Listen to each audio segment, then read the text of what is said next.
So I was like, yeah, totally, you're autism. And so, and I talked to her all the time about how, do you mask? And she's like, all the time, all the Yeah, time.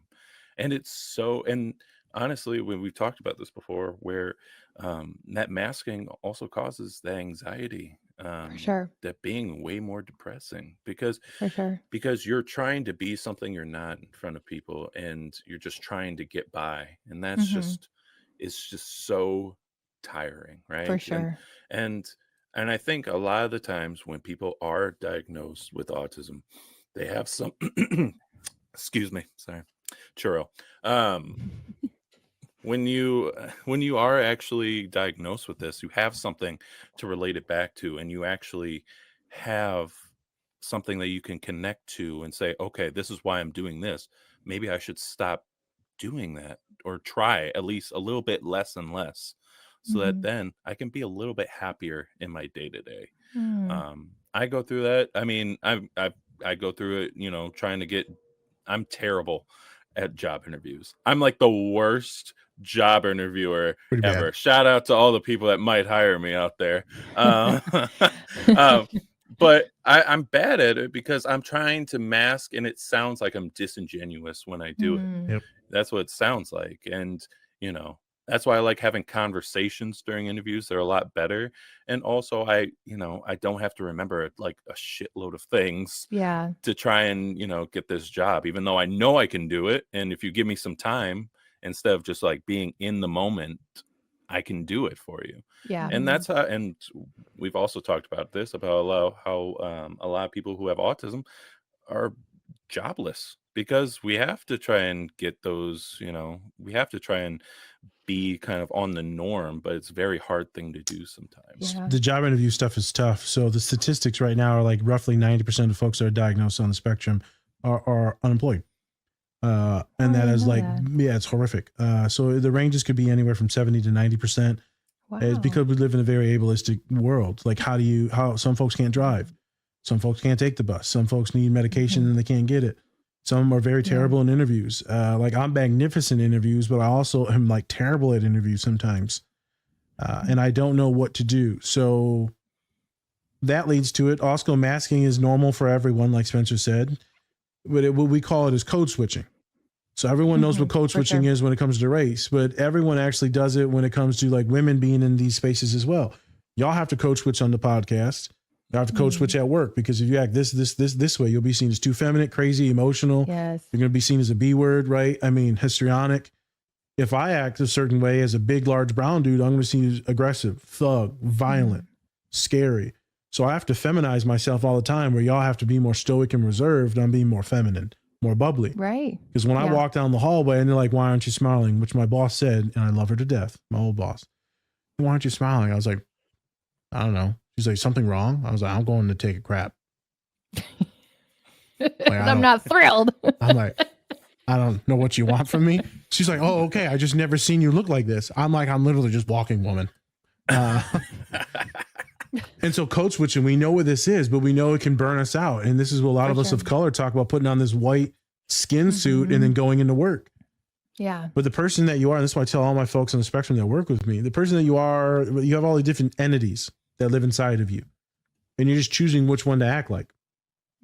Some of my folks on the spectrum actually enjoy the mask because they can put on a role and a character and go do their job and people please. And then when they come home, they can be their normal self that's like super anxious. So when they memorize that role, they're good at that role. But they can't always do that role when they get home, because now they're burned out and depressed. Yeah. So masking is intense. It's pervasive. It affects everyone, even if you are neurotypical, because Yeah. everyone wants to fit in. Everyone hates themselves because the media and competition and humans have polluted everything. So the reason why Spencer is talking about being more authentic and getting diagnosed, because it allows you to just sit in your autism and make, maybe this is okay. Yeah. Maybe I can just be me and other people will love it. And as we know, like folks with Edward that are autistic, most of your friends, if you're autistic, are going to be either neurodivergent or autistic. We tend to congregate or coagulate with each other. It's the same thing for BIPOC folks, queer folks, right? Women, men. We all go to our certain very segregated entities. But the cool thing is with neurodivergent folks, we get along with each other. And so Edward, and you got Nell, who's definitely neurodivergent as shit. Yeah, I was going to say, I wanted to hear what you think about Nell. Definitely neurodivergent as shit. Besides the hallucinations. Like in a different way. Yeah. She's definitely has trauma disorder. Definitely a generalized anxiety disorder. Definitely like a little bit of PTSD or trauma, but welcome to being like, a brown person and with brown parents. You know what I mean? So her brain is definitely wired differently. Definitely has ADHD, just the way she thinks and vibes and bounces off of people. And she talks so fucking fast, like me. I'm like, girl, I got 100 milligram chill pill. That's a high dose. No. On the daily. So those are you some might of be the a things. rapid metabolizer. No. Well, he doesn't do it orally. No, but I think Naz, what you're saying is so true about masking that I think all of us can identify with that in some way or another. 100%. It also reminds me of all the women, at least in my clinical practice, who I end up diagnosing with inattentive ADD, but in their like 30s to 50s. Yep. And we talk about how it just wasn't picked up when they were kids because they were the quiet, distractible girl who wasn't causing a ruckus. And they were smart enough to get by until the demand on them they couldn't anymore. And usually I see that in my practice when you start having children or when you're going through menopause and like just the demands on you with your job, your kids, you might be caretaking for elderly parents, things like that. Once it's too much, you just can't function anymore. And I'm not sure about your experience. I would imagine it might be similar though, like when you receive a diagnosis later in life. On the one hand, it can be so validating. You're like, oh, of course, I totally identify with this. And then on the other, at least a lot of my patients have this like immense grief. Like, man, I lived my whole life not realizing this. I've been carrying around so much shame and anxiety and a lot of times depression. Like a lot of times sort of the diagnoses start to add up together because it just wasn't picked up. And I would imagine at least some people who get diagnosed with autism later in life might experience that too. 100%.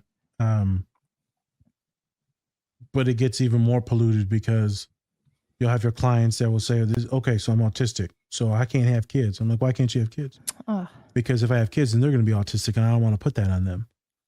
So then this eugenics starts to come up where they don't want to pollute the gene pool. I'm like, bruh, those ones are devastating to deal with. Yeah. Sometimes there's anger because their parents or other people didn't tell them sooner. Cause like everyone knows that this kid's autistic. Everyone knows. But no one says anything and they just allow them to assimilate, which is fine.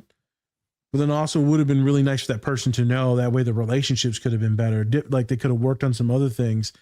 They would have been more accepting of like who they are and the echolalia of different things. I'm thinking of certain individuals I used to work with that were like legit all-American athletes, but no one tells them anything because they're afraid because they don't want to be mean.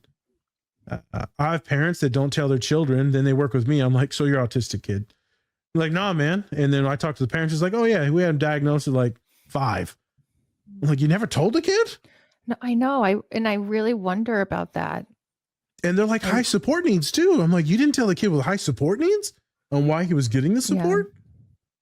So it can be awesome and validating. It also can be terrifying. There could be grief. There could be anger. There could be hostility.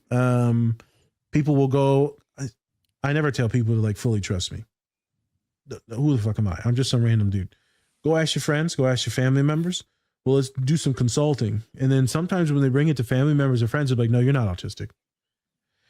So sometimes it backfires on me. Sometimes it does. But then a lot of times it's like super validating and their friends are like, oh yeah, it makes sense. Yep.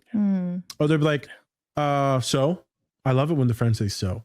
I don't care. Okay. Big deal. You're still you. I don't care what Nas said. I'm like, yes, this is the type of friends you needed. Yeah. I'm also like, girl, your friends are all autistic too. We're going to get to that in session 3. Well, so before we move on, let's just go through real quick in broad strokes, the DSM-5 criteria for autism spectrum disorder, just to put it out there. So if anyone's listening to this thinking like, I'm resonating with some of this, or just in general, I think a lot of people might be like, what is it? So the way we define it these days is persistent deficits in social communication and social interactions across multiple contexts. So again, this isn't something that's happening just with like one person in your life. It's sort of more pervasive. And some examples of that would be deficits in social emotional reciprocity. So, for example, a difference in like back and forth conversations, or having trouble reading someone else's nonverbal cues and responding to them. That can be challenging, as well as some difficulty developing, maintaining, and understanding relationships. And we kind of see that with Edward and Nell. And yet, what I really liked is that we also saw that it didn't like entirely get in the way. This isn't the character we sometimes see with autism who like has no friends, or like, you know, is driving everyone nuts. Like, it's kind of like lovable about him. Mhm. You can work with it. And I did really like that we saw that. Another criteria would be restricted and repetitive patterns of behavior, interests, or activities. I think Stimming. that's the thing that comes to the mind for most people, probably, are like these stereotyped repetitive motor movements, what we might call hand flapping, stereotyped actions like lining up toys, like when children are playing, instead of playing with the cars, they might really enjoy just lining them up the same way over and over. Hey, thanks for watching this video. Check out the full episode on our channel and anywhere you find podcasts. Also, remember to like and subscribe. Whoop whoop!